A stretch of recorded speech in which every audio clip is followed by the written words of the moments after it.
चलिए दोस्तों, एक और भोजपुरी फिल्म में स्वागत है। दोस्तों आज बताने जा रहा हूँ अक्षय सिंह का फिल्म जो कि आया, जो कि यूपी बिहार में बवाल मचा रही है। चलिए बताते हैं कौन सा फिल्म है।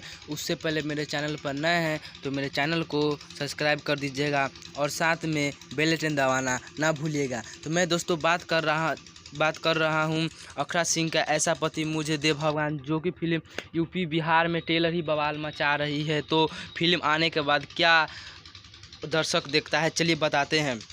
उससे पहले वीडियो को लाइक कर दीजिएगा और वीडियो अच्छा लगा तो कमेंट कर दीजिएगा।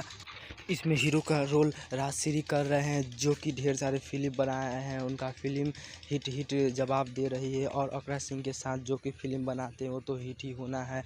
और जो कि अक्षय सिंह हैं, जो कि बहुत चार्ज करते हैं फिल्म में। 1-2 करोड़ इसमें लिए हैं फिल्म बनाने के लिए। और बताते हैं क्या क्या इसमें हुआ है। दोस्तों आप ये फिल्म देखना ना भूलिएगा। इसे सिनेमा घर में अगस्त में इसे सिनेमा घर में रिलीज कर दिया जाएगा और सिनेमा घर में डालने के बाद इसे यूट्यूब चैनल पर भी डाल दिया जाएगा। तो दोस्तों इस वीडियो में इतना ही। मिलते हैं अगले वीडियो में। लाइक एंड सब्सक्राइब करें ना भूलें।